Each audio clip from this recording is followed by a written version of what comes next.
자, 믿음의 성숙은 책임을 지는 것에서 시작됩니다. 오늘 이 말씀을 통해서 우리 한번 우리의 인생을 한번 돌아보기 원합니다. 믿음의 성숙은 책임을 지는 것에 시작됩니다. 열왕기하 6장 24절부터 31절 말씀을 가지고 은혜 나눌 텐데요. 다 같이 한번 말씀 보겠습니다. 시작. 이후에 아람 왕 베나다시 그의 온 군대를 몰아 올라가서 사마리아를 에워싸니 아람 사람이 사마리아를 에워쌌으므로 성중이 크게 굶주림을 당하였더라.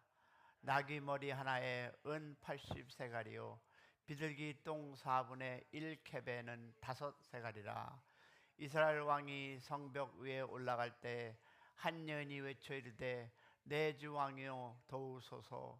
왕이 이르되 여호와께서 너를 돕지 아니하면 내가 무엇으로 너를 돕겠느냐? 타작마장으로 말미암아 하겠느냐? 포도주 들로 말미암아 하겠느냐? 또 이르되 무슨 일이냐 하니 여인이 대답하되 이 여인이 내게 이르기를 내 아들을 내놓으라. 우리가 오늘 먹고 내일은 내 아들을 먹자 하며 우리가 내 아들을 삶아 먹었더니 이튿날에 내가 그 여자에게 이르되 내 아들을 내어놓으라. 우리가 먹으리라 하나 그가 그의 아들을 숨겼나이다. 왕이 그 여인의 말을 듣고 자기 옷을 찢으니라. 그가 성벽 위에 올라갈 때 백성을 보니 그의 속살에 구른 뱃을 입었더라. 왕이 이르되 오늘 엘리사의 머리를 그 몸에 붙어 있게 하면 하나님이 내게 별을 위해 벌을 내리리라 원하노라 하시니라. 참 말씀이 참 세상 말로 참 무식하죠. 자기 아들까지 먹는 그런 어두움을 볼 수 있습니다. 근데 여기에서 우리가 발견할 수 있는 것은요, 우리는 책임을 회피하는 시대에 살고 있습니다. 너 때문이야? 너의 잘못이야? 너로 인해서 일어난 사건이야? 등 우리는 회피하는 시대를 살아가고 있습니다. 여러분, 실수는 누구나 하지만 그 책임을 기꺼이 감당하려는 사람은 보기 어려운 세대에 우리는 지금 살아가고 있습니다. 잘못이 드러나면 즉시 핑계를 대고 상황 탓, 사람 탓, 그리고 환경 탓을 하며 자기는 책임을 부인하는 삶을 우리는 지금 살아가고 있습니다. 왜 이런 일이 일어날까? 그것을 우리 자신을 돌아보지 않고 우리는 다른 사람을 아니면 다른 것을 탓하고 있습니다. 그런데 여러분, 제가 말씀을 묵상하면서 깨우친 것이 책임 전가는 단지 인격의 문제가 아니라 깊은 영적의 질병이요 또 죄인 것을 우리는 말씀 안에서 발견할 수 있습니다. 오늘 본문에서 보니까 도저히 상상할 수 없는 기근과 고통 속에서 이스라엘 왕 여호람이 그 모든 책임을 엘리야에게 전가하는 장면이 오늘 본문 말씀입니다. 왕으로서 지도자로서 마땅히 백성 앞에 책임지고 하나님 앞에 엎드려야 할 그가 오히려 사람을 죽이려고 하는 그 문제의 원인을 외부에서 찾습니다. 우리의 모습 같지 않습니까? 일어나는 모든 사건, 일어나는 모든 일을 우리는 다른 사람을 탓하는 그런 시대에 우리는 살아가고 있습니다. 그런데 보니까 그 결과 하나님께 원하시는 진정한 회개는 일어나지 못하고 회피와 분노의 상황은 더욱 악화되고 있습니다. 여러분, 이 말씀을 통해서 오늘 우리가 회피의 옷을 벗고, 즉 남을 blame하는 그런 우리의 옷을 벗고 믿음으로 책임을 지는 하나님의 사람으로 회복되기를 소망해 봅니다. 왜 나에게 이런 일이 일어났을까? 여러분 보세요. 우리는요, 창세기 3장을 보니까 책임을 전가하는 것은 죄의 본성입니다. 책임 회피는 인류의 첫 무엇이었어요? 죄 이후에 등장한 본성입니다. 창세기 3장에서 아담은 하와에게, 하와는 뱀에게 책임을 돌립니다. 하나님 앞에 죄를 지었음에도 불구하고 누구도 내 잘못입니다 라고 말하지 않습니다. 너 때문에, 누구 때문에, 당신 때문에. 이것이 여러분 창세기 3장의 출발, 죄의 본성, 즉 책임을 전가합니다. 여러분, 이 장면 모든 인간들에게 뿌리 깊이 자리 잡은 습관으로 보여줍니다. 그 습관이 바로 책임 전가입니다. 내 잘못을 정직하게 인정하기보다 누군가를 탓하고 환경을 탓하고 피하려고 하는 것, 여러분 현대 삶에도 우리는 자주 이런 모습을 봅니다. 어떤 위기가 닥쳤을 때 사람들은 책임보다 핑계를 먼저 찾습니다. 여러분, 정치 지도자든 가정이든 직장의 관리자든 심지어 교회의 지도자들조차 마찬가지입니다. 그러나 하나님은 그런 태도를 기뻐하지 않습니다. 오히려 회피하는 자에게 더 큰 질문을 던지시고 결국은 여러분 심판하셨습니다. 오늘 우리가 진정으로 회개하고자 한다면 첫 걸음은 나 자신의 책임을 인정하는 것입니다. 책임을 미루는 사람은 여러분 하나님과 깊은 교제를 유지할 수 없습니다. 왜? 책임을 회피하면 회개가 일어나지 않고 변화는 시작되지 않습니다. 왜 그러냐? 여러분, 사울과 이 다윗의 인생을 가른 것이 무엇인지 압니까? 책임에 대한 태도입니다. 자, 하나님은 실수를 안 하는 사람을 찾지 않습니다. 하나님이 찾으시는 사람은 실수를 했을 때 인정할 줄 아는 사람. 믿으시면 아멘. 왜? 사울은 죄를 지었을 때 이렇게 지적합니다. 백성들 때문에 그렇게 했다니까요 라고 합니다. 그리고 자신의 죄를 방어했습니다. 그는 자신의 죄를 절대로 정직하게 고백하지 않았습니다. 여러분, 말은 반지를 했지만 중심은 비어 있었습니다. 여러분, 회개하는 척 했지만 변명으로 일관했습니다. 이것이 우리 사회에서, 교회에서 일어나는 문제, 무엇이다? 회개하는 척 했지만 그 마음엔 회개가 하나도 없었다는 것입니다. 미안한 척 했지만 그 미안이 마음에는 없었다는 것입니다. 그 결과 무엇입니까? 하나님의 기름 부음은 거둬갔고 그는요 외롭게 생을 마무리했습니다. 그래서 제가 항상 얘기하는 거 있죠. 잘 올라가는 것이 중요한 것이 아니라 잘 내려가는 것이 중요하다. 왜? 사람들은요 여러분이 잘 올라가서 내가 무엇이다라는 것보다 제 죽었을 때 내려갈 때 그 사람을 어떻게 합니까? 생각한다는 것입니다. 그리고 평가한다는 것입니다. 그런데 다윗은 어떻습니까? 반면 다윗은 선지자 나단이 죄를 지적했을 때 그는 곧바로 이렇게 합니다. 내가 여호와께 범죄하였나이다. 여러분, 이 문장 하나에서 다윗의 생애가 달라집니다. 그는 많은 실수를 했지만 하나님 앞에 책임을 인정하는 정직함으로 다시 하나님의 사람으로 세워졌습니다. 심지어 그는요 시므위의 저주조차도 하나님의 뜻을 받아들이며 자신을 돌아보았습니다. 오늘 우리의 삶에서 크고 작은 잘못들이 있습니다. 그런데 중요한 것은요 그 순간 내가 어떻게 반응하느냐입니다.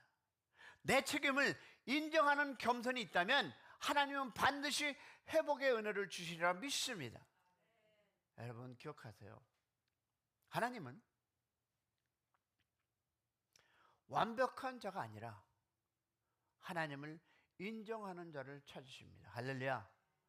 정직한 회개는 하나님의 회복을 부르시는 그런 하나님의 은혜임을 기억하시기를 소망합니다. 자, 보겠습니다. 그러면 예수님은 우리의 책임을 지었습니다. 보세요. 예수님은 아무런 죄가 없으셨습니다. 그러나 우리 대신 죄의 값을 지불하셨습니다. 할렐루야. 왜? 침묵하며 십자가를 지셨고 고난을 당하면서도 끝까지 책임을 감당했습니다. 빌라도 앞에서 침묵했던 주님의 모습은 변명이나 회표가 아닌 완전한 책임의 모범이었습니다. 여러분, 주님이 주신 십자가는 바로 우리가 회피하고 싶어 했던 죄의 짐이었습니다. 우리는 때때로 작은 일에도 변명하려 하고 상황을 탓하려 하고, 그렇지만 주님은요, 하늘의 영광을 버리고 낮아지셔서 묵묵히 책임을 지시는 길을 택한 우리 주님을 따라가는 새벽 되기를 소망합니다. 우리가 예수님을 닮는다는 그것은요, 책임 있는, 책임지는 자세를 배우는 것입니다. 남 탓하면 회피하는 것이 아니라 믿음으로 자기의 몫을 감당하는 여러분이 되시기를 축복합니다. 왜냐하면 주님은 이렇게 얘기하죠. 다 아는 구절입니다. 제가 몇 번을 여러분과 나눈 구절, 마태복음 16장 24절에 누구든지 나를 따르려거든 자기를 부인하고 자기 십자가를 지고 나를 따를 것이다. 할렐루야. 여러분, 그 십자가에는 자기 책임을 묵묵히 감당하는 삶이 포함되어 있습니다. 그럼 오늘 본문을 잠깐 보겠습니다. 여러분, 열왕기하 6장에는 사마리아 성이 아랍 군대에 포위당해서 극심한 기근을 겪는 참혹한 상황이 기록되어 있습니다. 여러분, 나귀 머리가 은 80세가래, 비둘기똥이 5세가래 거래되는 현실. 그보다 더 끔찍한 것은 뭡니까? 두 여인이 아이를 삶아 먹는 장면입니다. 이 모든 비극 앞에서 여호암 왕은 그 책임을 누구에게 돌립니까? 바로 엘리사에게 돌립니다. 그렇다면 우리가 인생을 살아가면서 일어나는 모든 사건은 우리는 다른 사람에게 혹시 돌리지는 않는지요? 그는 얼마 전 도단성에서 엘리사 덕분에 전쟁에서 구원을 받았던 사람이었습니다. 그때 엘리사에게 내 아버지요! 존경심을 표현했던 인물이었습니다. 그러나 상황이 어렵게 되자 그 입술은 완전히 바뀌었습니다. 엘리사의 머리가 오늘 몸에 붙여 있지 못하게 하리라.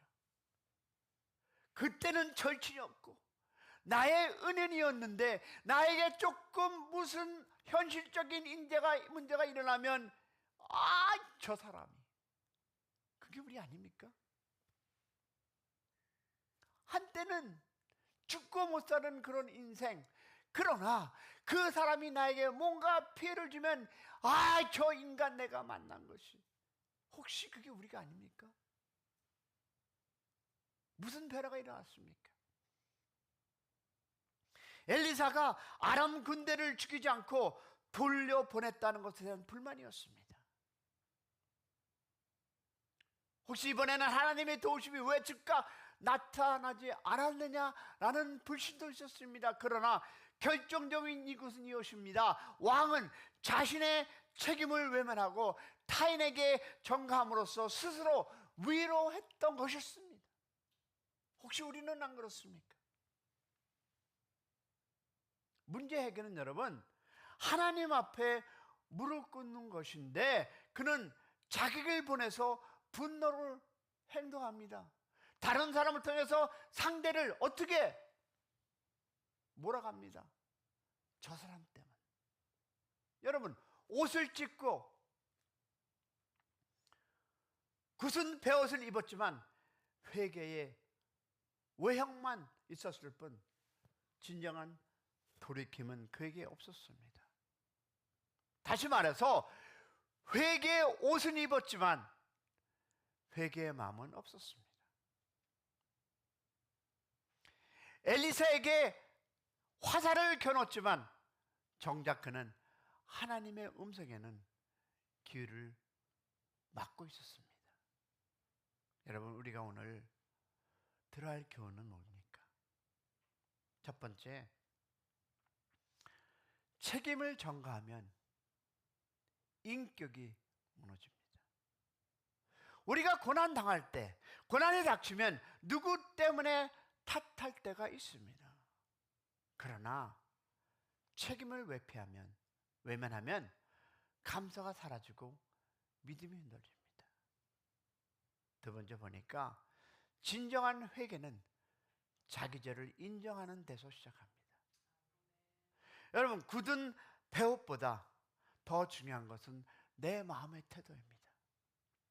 하나님이 기뻐하시는 회개는 제가 잘못했습니다라는 진실한 고백입니다. 할렐루야. 그 세 번째 뭘까요? 고난의 원인을 하나님과 말씀 앞에서 찾아야 합니다. 나에게 닥쳐오는 이 문제는 하나님 앞에서. 여러분 보세요. 사마리아의 고난은 하나님의 말씀을 떠난 결과였습니다. 회복의 시작은 다시 말씀 앞에 서는 것입니다. 네 번째, 하나님의 말씀은 반드시 성취됩니다. 왜 그러냐 하면 레위기 26장, 신명기 28장에 이미 예언된 말씀처럼 하나님의 경고도 하나님의 약속도 한치의 오차 없이 이루어진다는 것을 믿는 여러분 되시기를 원합니다. 사랑하는 여러분, 책임을 회피하면 변화는 없습니다.